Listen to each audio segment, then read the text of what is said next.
Presently, I'm inside of Our Lady of the Sign church here at the Monastery, Notre-Dame du Cygne. And the reason we call it Our Lady of the Sign is that if you look at the icons here behind the altar, the one right in the center is Our Lady, and she's bearing the Christ child. She's bearing the Christ child within her. She's carrying it, but exteriorly so that we can see. And the traditional name of that icon is Our Lady of the Sign. And this gives the name to the chapel, to the church here. And there are many, many icons in here. We have, for example, St. Joseph of Arimathea here.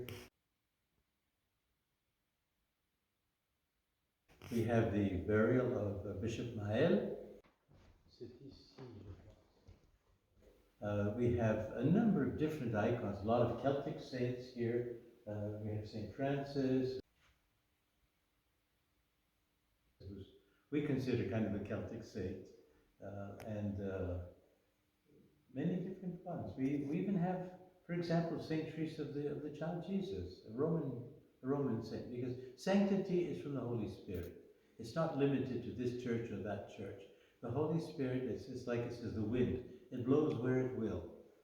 You don't know when it's coming, you don't know where it's going, but it's active. And the Holy Spirit is always, always active. And I can remember there was, I don't know if this is apropos, but there was in, I think the 1500s, a Jesuit priest in Rome, Father De Nobili, Roberto De Nobili. They sent him to India to preach the gospel. What did he do? He went into an ashram for 9 years, 10 years. He wouldn't receive anyone, talk to anybody. It was just the Swami who was there. He studied Sanskrit. He studied the Vedic scriptures, the Upanishads, the Bhagavad Gita, the chants, the Vedic chants. And after all of these years, then he went out and spoke to the priestly caste, because being a country of caste, you had to start from the top down instead of from the bottom up. And he said, I'm going to show you how the Holy Spirit has been very active in your scriptures and in your religion. And he's revealed and revealed and revealed that you've reached now the very peak, and all that's missing is Jesus Christ.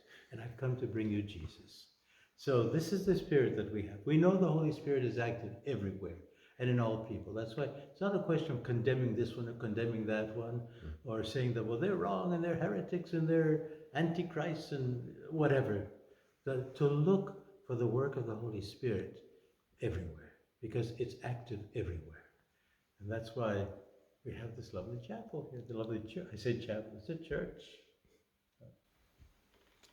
This icon is a very special icon of Our Lady, because usually you see Our Lady with the Christ child, the baby. But here, he's already a bigger boy. He's almost going into early adolescence. And there's that tenderness that Mary shows to her son, that at all ages, that she just loves her son, and she loves us. And then there's this icon, another one of Our Lady, of the Christ child. There was a fire. And as you can see, the whole part of this was burned, and everything else around it was burned. But the Virgin and the Christ child were not burned. It was protected. It was protected.